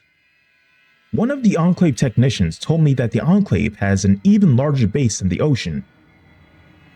I need to look at the vertebrate plans. Where are they kept? Vertebrate plans? I don't see why you would need to know that. I suggest you talk to maintenance next door. Let's go in here. I can't talk right now. Go see Quincy. So is this Quincy? Name's Quincy, soldier. Why are you tapping my shoulder and looking lost? Hi, I need to ask you something. Alright, but make it quick. I have inventory to do. I was told by a tech that I could find the vertebrate plans here. The tech told you? You mean Raul? Did he send you? Yeah, that's the guy. Damn it, you know, Raul would lose his head if it weren't placed so firmly up his ass. This is the third time this quarter that he lost those plans. And now he doesn't even have the brass bouncing balls to come to me and ask for them. Fine. They're in the locker over there. Oh, and when you deliver them, tell that asshole I want to see him. We got the vertebrate plans. So that was pretty easy. After retrieving the vertebrate plans, I went to Navarro's DFAC to get some more information about this Enclave main base. The cook told me that there was a massive ship in San Francisco capable of reaching the Enclave's offshore base. The only problem was that I need a key fob to get it running again, and the base commander kept the only one locked away in his office. Sir, what's your business here? I'm here to clean the commander's office. Commander, cleaning detail is here, sir. Yes, sir. And he looks at you. Go on in. I guess this is the commander here. You see someone in power armor. Let's open this up. And here we go. We got the tanker fob. So that is the key to operating the ship in San Francisco. So we're going to use that ship to go to the Enclave main base. That's going to be the most direct way to get there. And with the key fob and vertebrate plan secured, I returned to San Francisco to report the success to the Brotherhood of Steel. Have you completed your mission? Yes, I did. Excellent work. Let me have the plans and I'll make a copy of them. As promised, I'll give you full access to our facilities. Thank you. Now, my new goal was to get the ship in San Francisco running so that I could take it to the Enclave's main base. So there's a faction here called the Shi that control much of San Francisco. They're essentially descendants of the Chinese military, led by an emperor. I headed north of the Chinatown district to the docks to check out the ship that I would need to get running again. You enter the dockside area of San Francisco. You see a large oil tanker floating in the water ahead. The sound of seagulls can be heard in the sky above. The ship is called PMV Valdez, and it's currently home to a bunch of vagrants. After doing some exploring, I eventually found the captain. What the hell do you want? I don't speak to anyone unless they're friends or good people. Do something for one of my buddies, then come talk to me. Apparently, he'll only talk to me if I do quests for the residents here. One of those residents was a man named Chip, who had gotten drunk and gambled away his spleen to one of the merchants in town. Now he was dying and needed it back. I went and spoke with the merchant who took Chip's spleen. The merchant said that he sold his spleen to Dr. Wong at the Xi's Steel Palace. I am Dr. Wong. I am the head scientist of this installation. I hear you have someone else's spleen. Ah, yes, indeed. I will prepare it with fava beans and a nice Chianti. You still got it? Good. Chip needs it back. Who is this Chip? It's my spleen now, and I'm having it for dinner. He needs it to survive, you know. It came from inside his body. It's a human spleen? Lao Chow didn't tell me that. Tell your friend to come by for it within the next day, and I will gladly return it to him. I returned to Chip to tell him the good news of finding his spleen. Now, he needed someone to put it back in him. Luckily, there was a doctor in town who could do the surgery for $1,000. Chip told me to come back to the Valdez and speak with him after a day had passed. So, to pass some time, I went to the Brotherhood of Steel's outpost in Chinatown to see what kind of loot I can find there.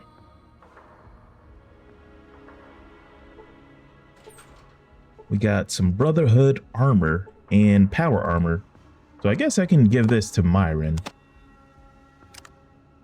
If he can wear this, then it means he can hold more stuff. Yes, he can. So his carry weight increased to 200 now, which is great for me.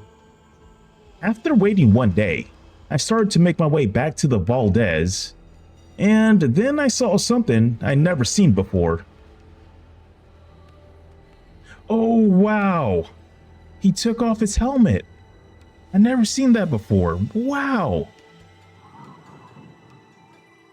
So Myron will take off his helmet.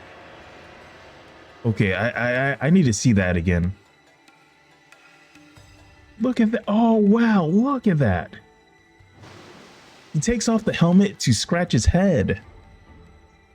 Now, back at the Valdez, Chip appeared to be in a much better condition. He also gave me some information about where my village was taken to. Word has it they got taken west, across the water. Your best bet in getting there is getting this tub running. Alright, that's all I need to know. With that taken care of, I went back to speak with the captain now that I earned his trust. He told me exactly how to get the Valdez up and running again. There were 4 things standing between me and the Enclave's base. I needed the key fob, which I already had, the Navcom part, which I also had. I needed to disable the Chinese submarine protecting the port, and I needed to find fuel for the ship. So the first thing I wanted to do was to disable the Xi's submarine that was in the port. I wouldn't be able to leave the port without it attacking the Valdez. I spoke with the Xi dock worker, who had a lot to say. 2 years ago, my brother, who looks very similar to me, had an affair with a local gang leader's girlfriend. The gang leader found out about it and my brother fled town. The gang caught me instead, thinking I was my brother. They severed my penis as punishment, and I pissed through a tube. Oh. Well. After listening to his life story, he told me that I could use the nearby motorboat to reach the submarine. The only problem with that was that another Xi was guarding it. Luckily, my speech skill was high enough to convince him to let me use the boat. Okay, well, let's go to this submarine. After about a quarter of an hour, the rickety motorboat arrives at a rusty conning tower sticking out of the water off the coast of San Francisco. The shallow waters are murky, but you can see the outline of the massive submarine quite clearly. So yeah, like I said, this is a small map here. we can see the outline of the submarine. Right now we're at the top of it. All right, let's go inside. So there is no one inside the submarine right now. All we need to do is just disable the weapon systems here. What does this do? You examine the console and the loose cables. Looks like someone with a low skill in repair or crowbar could completely disable the power subsystem. All right, let's do that. The console surrenders quickly and the emergency generator dies. Without power, the submarine poses no threat. Now that the submarine has been disabled and posed no threat, I turned my attention towards obtaining fuel for the Valdez. Badger at the Valdez was able to hack into the She's mainframe and steal fuel from the She, but in order for him to do that, he wanted me to rescue his girlfriend from the lower deck. Alright, let's go down here. Maybe I can do it this way.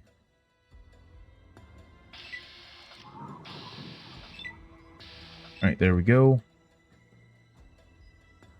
Now, I think she's going to follow me. Let me end combat.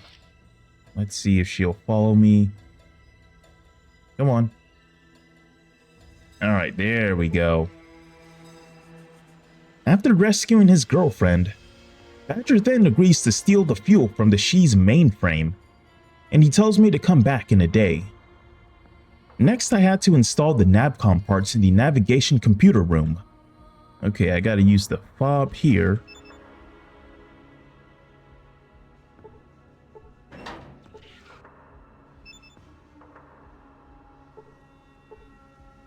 Navigational computer online. Log off. Alright, we are done here. Then I waited an entire day and returned to the Valdez and spoke with Badger. Okay, I got into the She computers. I don't know if I made it out undetected. I guess now the best thing is to hide. Want anything else? Did you get what I needed? Yep, I got the fuel. Thanks a lot, see ya. Alright, so it looks like we're ready to go. We got everything we need.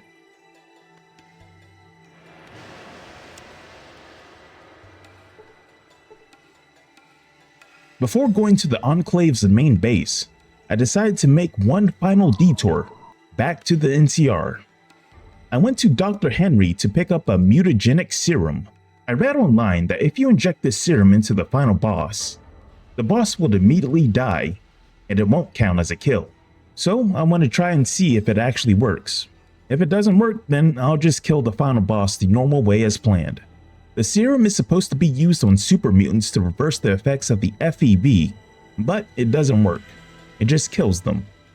When I arrived back at the PMB Valdez, I encountered a cutscene I've never seen before. Wait, what? What's going on here? What? There's a cutscene here. Oh, what? What the hell do you want? Badger of the Punks, I presume. You have disgraced our emperor for the last time. Dude, lighten up. I just want some candy.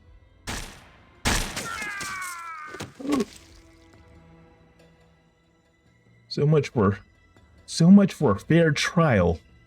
Oh my god. Oh my. Wow. We just got this guy killed. I am so sorry for doing that. This guy helped us too. Alright, well, let's go to the Enclave main base.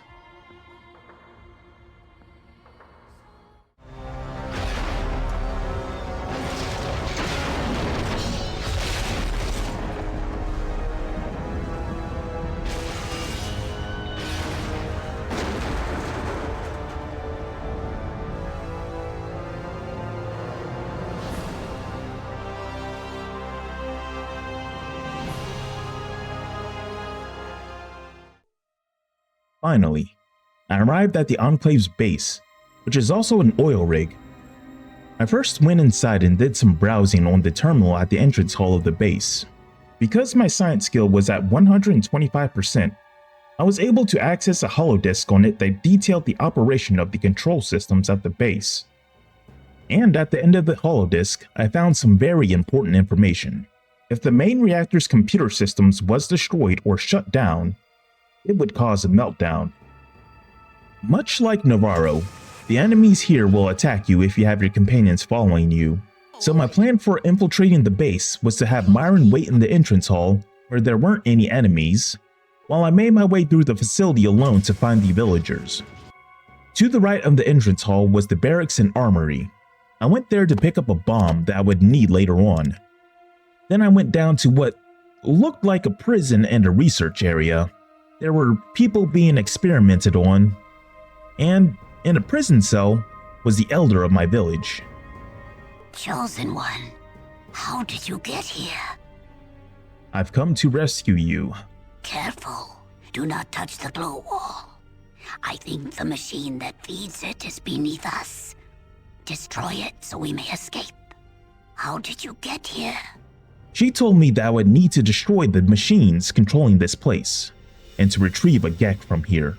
So, with the villagers' lives on the line, I continued deeper into the facility. Downstairs, I ran into a puzzle. There was a series of small rooms, each with a terminal that would open some doors while closing others. I would have to activate each terminal in the correct sequence in order to get through. Oh, and the floor is electrified. Let's go here. Now there is side rooms here. The side room to the east has a Gecko you can pick up, which I will be taking. So basically we need to get to this room here, because once we do, all we have to do is take either a repair tool or use the repair skill on these wires here, and we can stop the current to the floors, thus making the floors safe to run on. This side room is open. There's also some loot you can pick up here. I believe it's like ammunition and weapons. But the only reason I came here is for the Gecko. You know, I just realized that I have not used any radiation medicine this playthrough at all. Once I made my way through the puzzle room, I went upstairs to find myself at the presidential level. There, I found a scientist named Dr. Curling. He had told me that he had created a new airborne strain of FEV called FEV Curling 13, which was designed to kill any humans who weren't protected against it. I used my speech skill to convince him that he was helping the Enclave commit global genocide. And then, realizing what he was doing, Dr. Curling released his FEV strain into the air ducts, killing some of the Enclave personnel inside the base. Next, I spoke with the President of the United States. Well, hello there. Glad to make time for one of our gallant troopers, but I am rather busy, so, what can the President of the United States of America do for you? President? Who are you anyway? As the embodiment of the executive branch, I bear the burden of ensuring the survival and prosperity of the United States and of humanity itself. A heavy burden. And yet, if it means the return of the Earth to our children and to their children, I bear it gladly. How do you intend to do that? What are you doing here? You really don't know, do you? Let me tell you about mankind's salvation. A little history first. There was a great war, long before we were born. Our gallant soldiers fought from the Yukon to the Yangtze. We were winning, too. And then those damn Reds launched. We barely got our birds up. You see, we had planned ahead. We were ready. What do you mean? We had a number of sanctuaries that would enable the glorious American civilization to endure. This facility, the vaults, were part of the great plan. Those damn vaults didn't work the way they were supposed to. A lot of people died in them. Actually, they worked almost exactly the way they were supposed to. You might call it a social experiment on a grand scale. The vaults were set up to test humanity. Some had not enough food synthesizers. Others had only men in them. Yet others were designed to open after only 6 months. They each had a unique set of circumstances designed to test the occupants. What about Vault 13? What was its purpose? Vault 13 was a special case. It was supposed to remain closed until the subjects were needed. Vault 13 was, in scientific parlance, a control group. As it turns out, we needed test subjects from untainted pre-war human stock, your ancestors in Vault 13, and some freshly mutated stock, the villagers from Arroyo. Why? For the project. It's almost ready. Humanity's salvation is almost at hand, and the United States of America will be the progenitor of that rebirth. The only way for true humans and democracy to be safe is to cleanse the mutants from the globe. We humans will take back that which is rightfully ours. Cleanse the mutants? That sounds a bit drastic. How are you going to do that? We found a research facility in operational shape about 70 years ago, a former military base that had been used to research a special virus, the FEV virus. It was originally developed to turn soldiers into super warriors, but it failed. The warriors were tough and strong, but far too stupid. However, our brilliant chemical core altered it to turn it into a staggeringly effective killer. Any humanoid that isn't inoculated against its effects before its release will die. That is the project. Great, so you have all this poison and no way to spread it around. That's one of the advantages of the FEV virus. We can release it right here, and the jet stream will carry it worldwide. It'll have plenty of time to cleanse every nook and cranny of the globe. Okay, then why did you have to kidnap my villagers and the people from Vault 13? Test subjects? Your villagers are all descended from Vault stock, and we had to make sure that the FEV toxin was still effective. The subjects from Vault 13 test that, and an inoculation against the FEV. Did it ever occur to you that what you're doing is wrong? Never.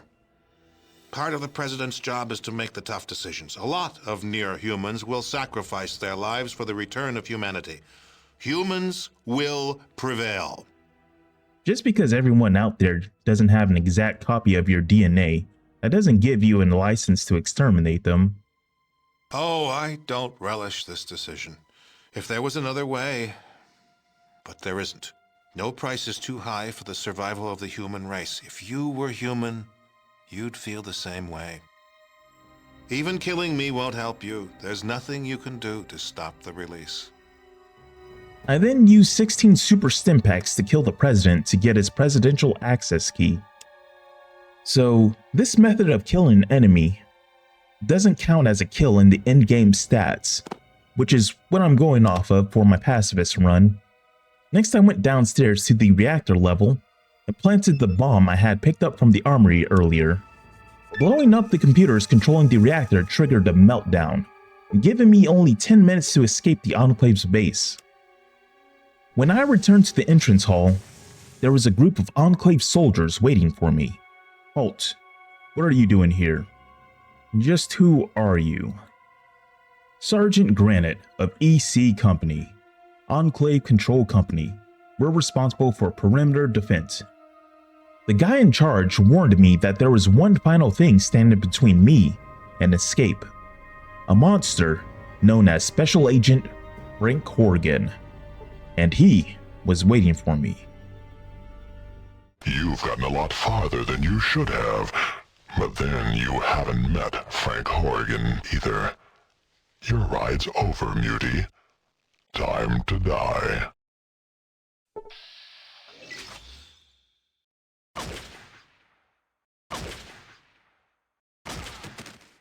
Oh, he killed me in one turn. You fought valiantly. My first attempt against Frank Horgan resulted in me dying in the first turn. I couldn't get close enough to use a serum, so I figured for my second attempt I would need some meat shields to help me. I recruited the Enclave soldiers to help me fight against him. I also turned off the turrets, so that they wouldn't attack me or my allies during the fight. I wonder, can I just sneak around? Can I get behind him? Oh, he just beats the on me. So let me use this serum on him. That does nothing. What the f? The serum does nothing. Okay, so apparently it does nothing. So the internet lied to me. I thought Frank Horgan was a super mutant. Now knowing that the serum doesn't work on Frank Horgan, I went with the old-fashioned method of turning the Enclave's defenses and soldiers against him, while I hid behind the computer.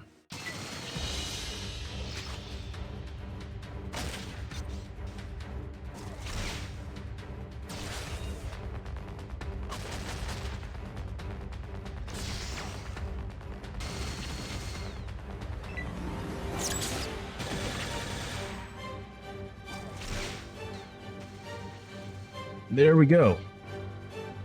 Looks like Frank Horgan's defeated. You haven't won here. You and your muty bastard friends are gonna join me in a big old mushroom cloud send-off. I just triggered the self-destruct. The work will go on. You didn't do nothing here except seal your own death warrants. Duty. Honor. Courage. Semper Fi. And after finally defeating Frank Horgan, and confirming that I only had one kill this run, I left the Enclave base as it blew up.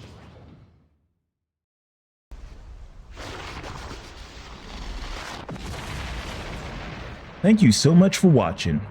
If you enjoyed the video, be sure to like and subscribe.